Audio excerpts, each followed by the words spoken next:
Sebagai TV nasional yang memiliki integritas dan bonafide, mohon ke depan untuk diperbaiki tata kelola penyajian beritanya. Jelas kok di videonya bahwa tayangan yang Anda sampaikan itu disinformasi dan menyesatkan. Mohon ke depan untuk diperbaiki. Dan Wakil Gubernur Jawa Barat mendapatkan gaji dan tunjangan yang fantastis, yakni mencapai 2,8 miliar rupiah per bulan, atau lebih dari 33 miliar per tahun.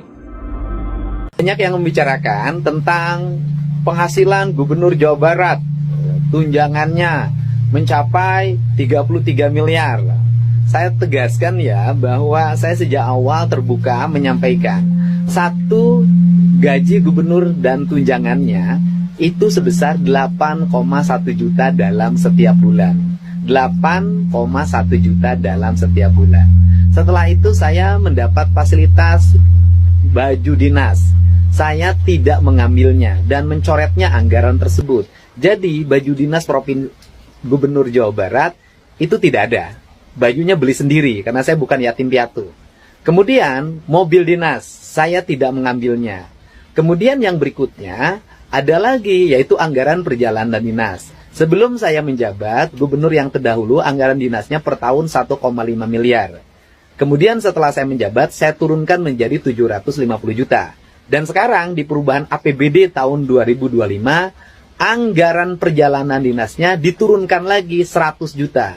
Jadi dalam setahun saya menggunakan anggaran perjalanan dinas itu 100 juta dan sekarang baru habis 74 juta. Jadi sisanya mungkin untuk bulan September, Oktober, November, dan Desember.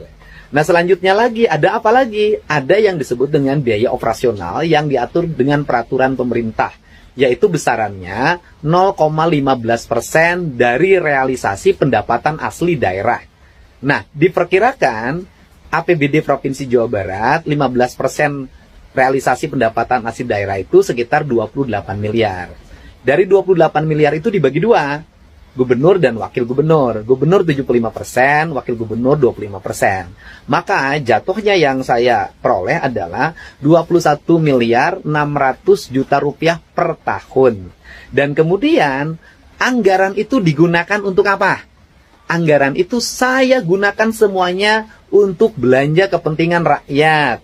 Satu, ada orang sakit di rumah sakit, saya bayarin. Ada orang sakit tidak punya biaya operasional selama keluarganya sakit di rumah sakit, biaya angkutannya saya bayarin. Ada sekolah-sekolah yang perlu tambahan untuk ngecat, saya beri. Kemudian ada orang yang rumahnya roboh, saya kasih. Ada jalan-jalan desa yang jelek, saya bantu. Ada jembatan gantung yang roboh, saya bangunkan. Dan berbagai kegiatan sosial lainnya yang dalam setiap waktu saya lakukan. Dan setiap hari juga ada antrian orang yang antri ke Lembur Pakuan. Nah, biaya operasional ini semuanya diperuntukkan untuk kepentingan masyarakat. Tidak saya mengambilnya untuk kepentingan pribadi saya. Nah, selanjutnya, apakah Kang Deddy bersedia biaya operasionalnya dihapus? Saya nyatakan saya bersedia. Biaya operasional saya dihapus. Tetapi yang menjadi masalah kalau biaya operasional dihapus, maka nanti masyarakat atau berbagai kalangan yang menemui gubernur, yang meminta bantuan kepada gubernur karena berbagai peristiwa yang dialaminya secara mendadak dan belum teranggarkan di APBD-nya, nanti akan mengalami hambatan. Karena apa? Daya operasional saya mengalami penurunan untuk membantu warga. Nanti saya hanya mengandalkan biaya dari YouTube saja.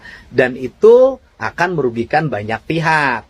Nanti banyak orang yang tidak tertolong nyawanya karena tidak punya biaya untuk pergi ke rumah sakit. Banyak rumah roboh yang tidak bisa saya bantu dengan cepat. Ketika bencana alam saya tidak bisa dengan cepat memobilisasi kekuatan material untuk menolong banyak orang. Nanti banyak anak-anak yatim yang biaya operasional pergi ke sekolahnya tidak bisa terbantu. Nah, ini saja beratnya. Tetapi secara personality saya nggak ada masalah apapun. Kalau memang itu sebuah keharusan, harus dihapuskan.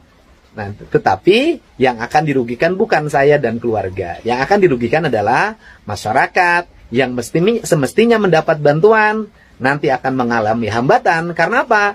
Karena berbagai kegiatan yang terjadi di masyarakat apabila tidak teranggarkan sebelumnya di APBD tidak bisa dibantu.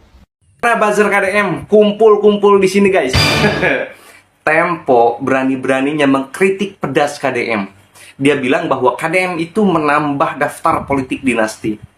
Apakah betul KDM itu sedang membangun politik dinasti? Betul.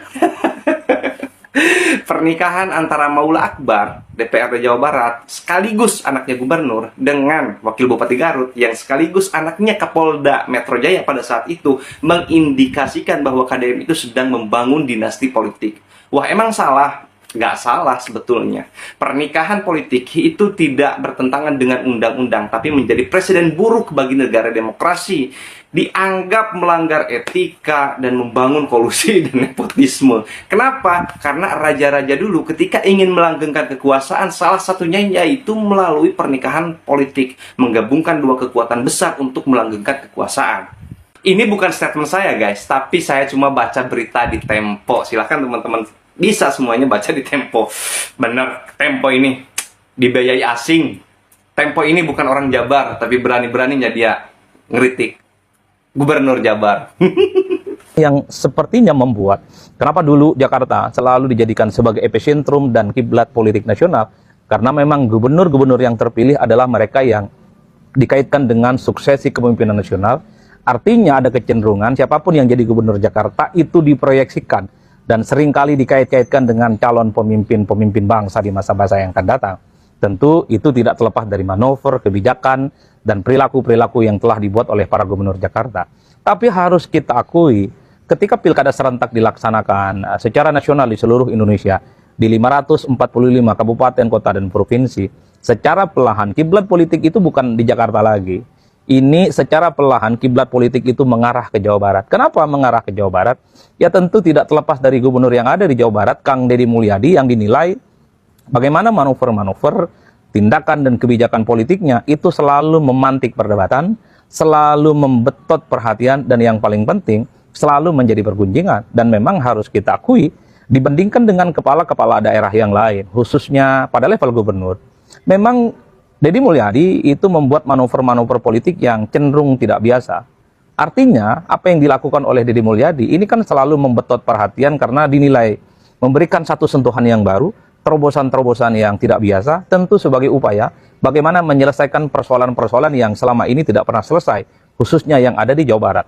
Saya kira banyak kebijakan-kebijakan Deddy Mulyadi yang saya kira diapresiasi oleh publik, plus juga banyak yang dikritik dan kemudian menimbulkan pro dan kontra. Tapi terlepas dari itu, mari kita cek satu persatu. Misalnya ketika Deddy Mulyadi mengirimkan anak-anak nakal ke Barak, itu kan adalah yang kemudian protes dan mengkritik, itu dianggap sebagai bukan solusi satu-satunya untuk menyelesaikan persoalan kenakalan yang ada di Jawa Barat. Tapi Kang Deddy Mulyadi tetap melakukan itu sebagai eksperimen. Anak-anak muda yang nakal itu kemudian dikirim ke Barak, dan nyatanya pengakuan dari sejumlah siswa yang dikirim ke Barak, mereka berubah secara total, tak lagi nakal dan tidak lagi ugal-ugalan. Sekalipun memang ada perdebatan, Barak itu bukan jawaban dari segala-galanya, tapi ini adalah satu eksperimen yang saya kira sudah membetot perhatian dan menjadi diskursus publik, dan bahkan di berbagai tempat banyak pihak yang ingin melakukan apa yang sudah dilakukan oleh Deddy Mulyadi. Tidak berhenti di situ. Deddy Mulyadi misalnya juga bicara tentang Satgas anti premanisme, karena premanisme itu cukup merisaukan, karena premanisme itu dianggap menghambat laju investasi dan menganggap persoalan ekonomi itu terganggu akibat dari aksi para premanisme. Wajar kalau kemudian ketika KDM bikin dan bicara tentang Satgas anti premanisme, banyak pihak yang mengapresiasi, meski banyak juga pihak yang sebenarnya tidak setuju, karena itu bukan solusi dari segala-galanya. Kang Deddy Mulyadi juga misalnya melarang untuk meminta sumbangan di jalan, terutama sumbangan untuk mendirikan tempat ibadah dan seterusnya. Termasuk juga melarang wisuda untuk anak SD dan sampai anak SMA misalnya. Itu adalah kebijakan-kebijakan yang menurut saya dalam banyak hal selalu menjadi pergunjingan dan selalu menjadi referensi. Tidak berhenti di situ, Kang Deddy ini kan cukup aktif.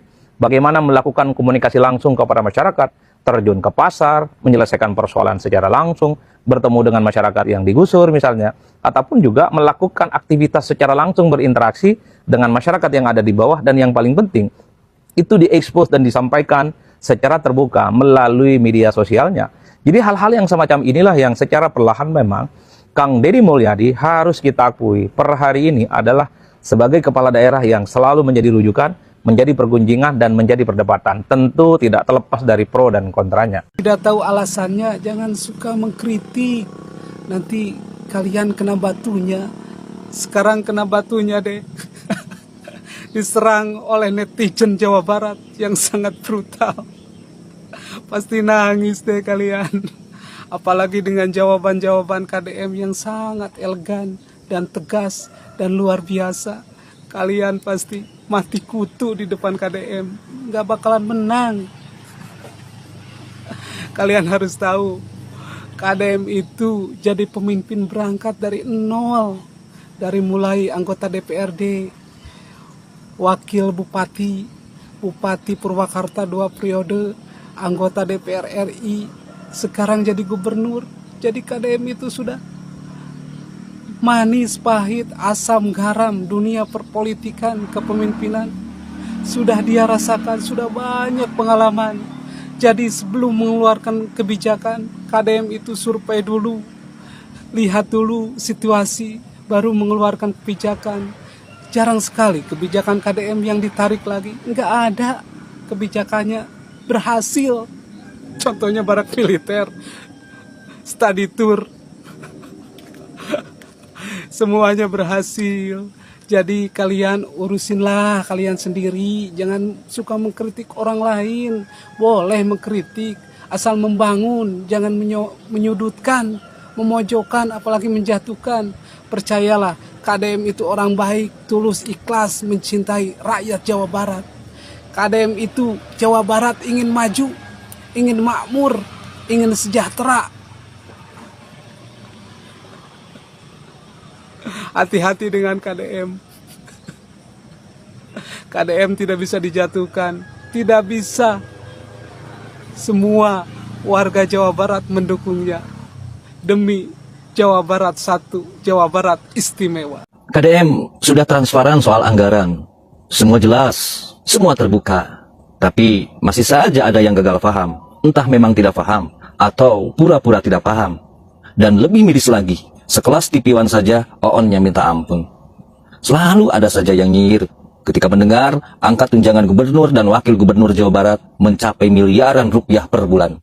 Mereka lupa, tidak mau tahu, atau memang sengaja menyesatkan opini publik. Faktanya jelas, gaji dan tunjangan pribadi KDM dan wakilnya hanya sekitar 2,2 miliar per tahun. Titik. Angka fantastis yang sering dijadikan bahan gorengan itu berasal dari dana operasional yang bukan untuk memperkaya diri, tapi untuk kepentingan rakyat atau kembali lagi kepada rakyat. Sekda Jabar kan sudah menegaskan, dana operasional itu adalah mekanisme resmi diatur Pergub, jumlahnya pun dihitung dari persentase PAD. Dan setiap rupiah bisa dipertanggungjawabkan. Fungsinya jelas, agar gubernur bisa langsung bertindak cepat saat rakyat ditimpa musibah, tanpa harus terikat birokrasi yang panjang. Ada rumah roboh, ada warga kesulitan, ada bencana mendadak, dana inilah yang dipakai untuk hadir, menolong dan meringankan beban masyarakat. KDM sendiri pernah bilang, bahkan mengatakan, kalau dana operasional dihapus, beliau rela. Tapi kita warga Jawa Barat yang tidak rela. Kenapa? Karena dana ini yang memungkinkan respon cepat. Rumah warga roboh, sekolah butuh bangunan tambahan, bencana mendadak. Ini bisa langsung ditangani tanpa rapat panjang, tanpa birokrasi yang berliku. Jadi, jangan dibelokkan seolah-olah KDM mengambil miliaran untuk dirinya. Rakyat butuh pemimpin yang gesit, punya daya respon, dan berani terjun langsung dengan solusi yang konkret. Itulah yang sedang dilakukan. Kritik boleh, tapi jangan asal nyinyir tanpa data. Karena kebenaran akan tetap berdiri meski dibanjiri fitnah dan prasangka. Jadi jelas, bukan masalah anggaran, tapi masalah cara berpikir. TV One sibuk bikin headline bombastis tanpa investigasi yang serius. Bukti wartawannya malas, daya intelijensinya rendah. Ingat, fitnah bisa digoreng, nyinyiran bisa diciptakan, tapi kebenaran tetap tegak. Dan hari ini, kebenaran itu bernama pengabdian. Salam hormat, Sampurasun.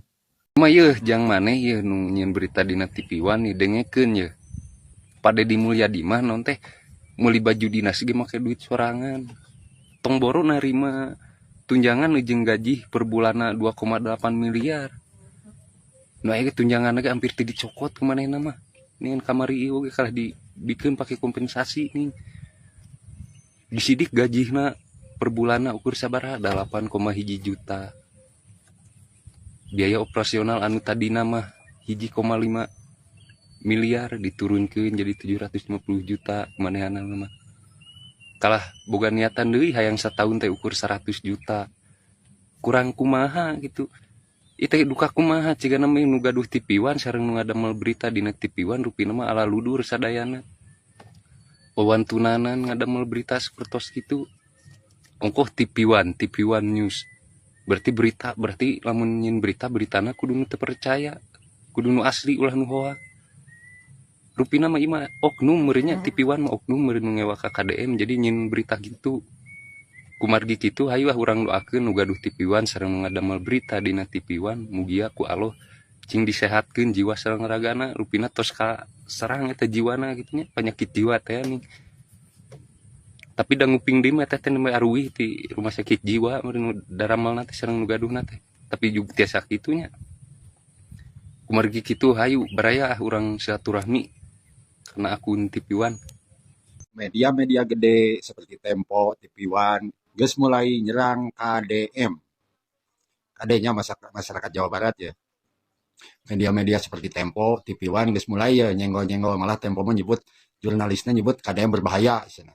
Terus TV One geus mulai ngondang jelema-jelema anu berseberangan jeung KDM.